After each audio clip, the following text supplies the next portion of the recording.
Atriz, romancista, podcaster, cronista, apresentadora, roteirista, premiada.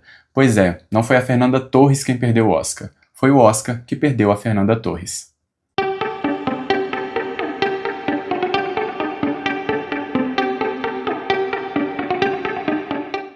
Fala pessoal, sejam muito bem-vindos a mais um vídeo do canal. E hoje a gente vai conversar um pouquinho sobre os 3 livros publicados pela Fernanda Torres.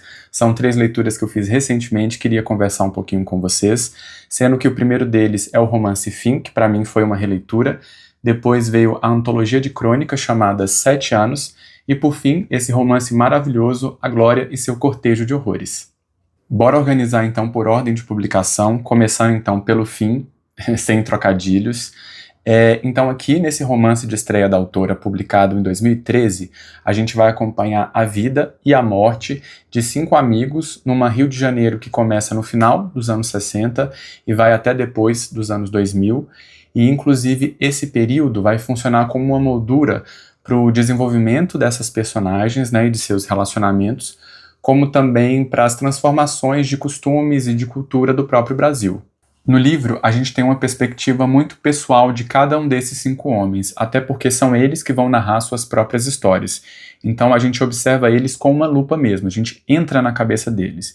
E cada um desses personagens tem personalidades muito distintas, muito bem definidas.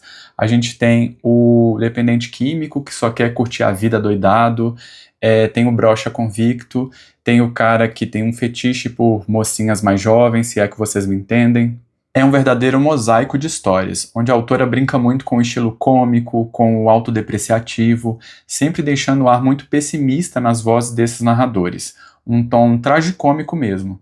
E é exatamente aí que fica clara a influência de autores como Nelson Rodrigues na literatura da Fernanda, que também traz essa escrita mais cafajeste, que remonta à vida como ela é, e que nesse livro compõe uma verdadeira tragédia carioca. Outra coisa legal de ser pontuada aqui é que, apesar da gente acompanhar um grupo de amigos, daquele tipo de grupo que é quase inseparável, a Fernanda descreve de forma muito real a rivalidade entre esses homens, né? Então, assim, ela acaba traçando um perfil muito humano, muito crível, cheio de imperfeições, de omissões, das rabugices desses homens, principalmente durante a velhice, e até mesmo de uma certa crueldade, né, por trás das motivações deles. O que é muito curioso, porque no geral a gente costuma olhar para os homens e pensar que eles são mais simplistas do que as mulheres. O que eu acho que tem até um pouco de verdade nisso, mas quando a gente para observar eles de forma individual, longe dos seus grupos homogêneos, a gente consegue ver que eles podem ser tão ou até vezes até mais complexos do que as mulheres.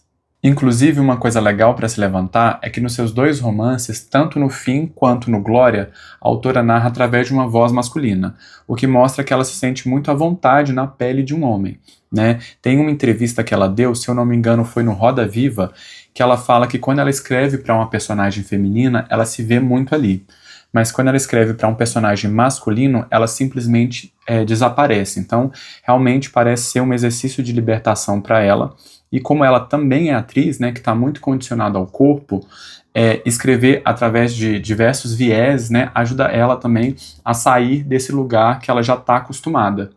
Agora, como o livro aborda o fim da vida através desses diferentes personagens, a gente também tem diferentes nuances da própria morte, mas sempre associadas ao nosso estilo de vida, às nossas escolhas, como os vínculos emocionais que a gente tem, os nossos vícios, o não aceitar da nossa condição física, os nossos limites, né? Então a morte ela pode chegar de uma forma repentina, como em um acidente, ou gradativa, por meio de uma doença, ou até mesmo através de uma escolha por conta do suicídio. E depois de tudo, eu não preciso falar que eu adoro esse livro. Eu acho que ele poderia cair facilmente no lugar comum do arrependimento no final da vida, à la Epitáfio dos Titãs, sabe? Aquela coisa do devia ter amado mais, ter chorado mais. Mas pelo contrário, esses personagens não se arrependem de nada. E eu ouso dizer que se eles pudessem, eles fariam tudo exatamente igual. Aqui não tem redenção nenhuma, eles simplesmente são o que são.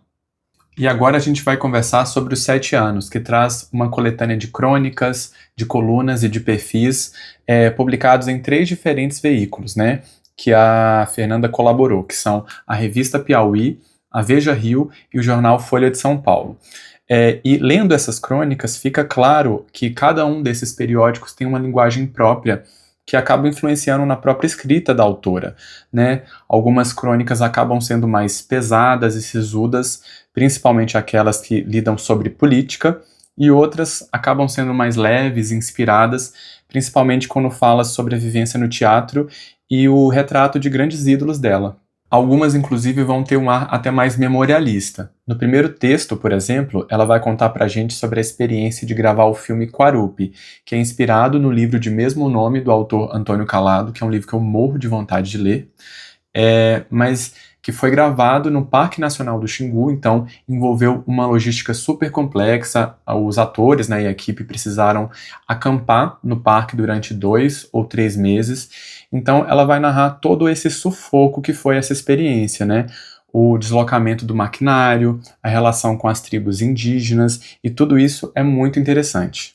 Outro texto que eu favoritei foi o Rani no Alalaô, no qual a autora vai entrevistar, né, pelo que eu entendi, o diretor palestino Rani Abu Assad, que foi um diretor que ganhou muita notoriedade mundial com o seu filme Paradise Now, né, que no ano foi indicado ao Oscar de melhor filme estrangeiro. E assim, o texto é muito bem humorado, bem divertido, apesar de tratar de temas sérios também, né, o Rani vai falar sobre a condição política da Palestina, sobre as dificuldades de como, sendo um diretor estrangeiro, como foi entrar no mercado americano, mas, no geral, é um texto bem divertido e, por curiosidade, o diretor estava em solos brasileiros na época, porque ele pretendia adaptar um dos livros do Paulo Coelho, mas, pelo que eu vi, esse filme nunca saiu do papel porque eu não achei nada na filmografia dele. E assim, gente, é muito impressionante como a Fernanda é uma artista bem relacionada, né? O núcleo social dela é formado por pessoas muito importantes da indústria, isso fica claro durante as crônicas. E durante a leitura eu fiquei pensando como seria interessante ler um livro de memórias dessa autora, um livro de memórias per se, né? Inclusive depois da experiência dela no Oscar. Mas voltando para esse livro aqui, no geral os textos que eu mais gostei são aqueles que circulam pelas áreas de atuação da própria Fernanda. Então, cinema, literatura, teatro, as crônicas políticas em si não me desceram muito bem, porque eu achei que ela foi muito específica nos temas, né? O que era razoável, né? Porque ela estava publicando dentro de uma coluna, mas dentro de um livro, eu acho que esse tema não envelheceu muito bem, porque ela vai citar nomes de partidos, ela vai falar sobre o próprio mensalão, o próprio assunto política dentro da literatura não me interessa tanto, eu não tenho tanto costume, mas isso é muito mais um problema meu como leitor do que da autora. Ainda assim, esse livro é bem interessante, principalmente porque aqui ela vai contar algumas das histórias que claramente inspiraram ela a escrever os seus 2 romances, e, além do mais, cronologicamente falando, muitas dessas crônicas foram publicadas antes mesmo do seu primeiro romance. Então aqui a gente tem os primeiros passos dela como autora, né, como escritora, e também a formação da sua voz literária. E para fechar, a gente vai conversar sobre o A Glória e seu cortejo de horrores, e já na dedicatória desse livro, a gente descobre que o título veio de ninguém menos do que a própria Fernanda Montenegro. Vou ler aqui para vocês. Para Arlete, que é o nome de batismo da Fernanda, para Arlete e Fernanda, a quem devo a vida, a coxia e o título desse livro. E aqui, mais uma vez, a Fernanda Torres vai falar sobre um olhar masculino, mas eu diria que esse livro está muito mais associado com a sua vivência como artista. Eu imagino, inclusive, que muitos desses perfis aqui narrados foram inspirados em pessoas reais que ela conheceu, né, conviveu ao longo da carreira, ou até mesmo em situações que ela própria vivenciou. Isso porque o livro vai narrar as desventuras do personagem Mário Cardoso, que é um ator de meia-idade que já teve muito sucesso, mas que há anos vive uma profunda decadência. Só que num último sopro de esperança, esse personagem está fazendo uma montagem da peça Rei Lear com o objetivo de voltar aos holofotes novamente. Eu não cheguei a comentar, mas a autora gosta muito de brincar com a ideia de tempo. No livro Fim, a gente vai acompanhar esses personagens em diferentes momentos da vida, mas sem ter uma noção muito clara de qual é o tempo presente. Aqui vai acontecer uma coisa parecida, a gente vai acompanhar o Mário na sua iniciação no teatro, depois numa incursão experimental no cinema novo brasileiro, e seu apogeu, né, como astro de novela, mas o tempo presente está muito bem delineado aqui, até porque essas visões do passado vão aparecer como memórias desse personagem. Então esse livro aqui vai ser uma mescla de comédia de costumes com retrato de um artista. Além do mais, como a gente acompanha esse ator ao longo de muitos anos, a gente vai ter um interessante panorama de uma classe artística que viu a sua ideia de arte sucumbir para o mercado televisivo, para a popularidade dos filmes semi-eróticos, né, as pornochanchadas, e também para a recente ascensão das novelas bíblicas. Enquanto o livro Fim parece abordar os caminhos que a gente percorre até a nossa morte, esse livro aqui vai dialogar muito mais com a decadência humana, seja ela familiar, profissional ou mesmo de estilo de vida. Essa ideia de que a gente pode estar no fundo do poço, ou mesmo morto por dentro, muito antes da morte chegar. Outra coisa bem legal aqui é acompanhar o tom de voz desse personagem, que chega a ser rebuscado, enfeitado demais, em contraste com os personagens de Fim, que falam e pensam de uma forma muito mais cotidiana, mais chula mesmo, né? E isso aqui vem muito pela experiência desse personagem como ator, a sua bagagem literária, que está muito associada à profissão do ator, né? E é interessante ver como a autora coloca a literatura dentro dessa história, sejam nas adaptações teatrais de Shakespeare ou de Chekhov, ou mesmo num capítulo maravilhoso que vai falar sobre uma adaptação para o cinema de Grande Sertão Veredas. E o final desse livro, gente, é apoteótico, catártico. Eu fiquei alucinado com o último parágrafo dessa história. Inclusive, depois que você finaliza, você vê que toda a história faz sentido, até mesmo os capítulos que foram um pouco mais maçantes, mais cansativos, mas que o livro vai funcionar como uma grande peça de teatro dividida em vários atos e um final triunfante. Inclusive, o desfecho dessa história é muito cíclico com o início. Então, quando eu terminei, me deu aquela vontade imediata de recomeçar o romance na mesma hora. Então é isso, pessoal, espero que vocês tenham gostado desse vídeo. Eu fiz ele com muito carinho em homenagem a essa autora que eu tanto adoro.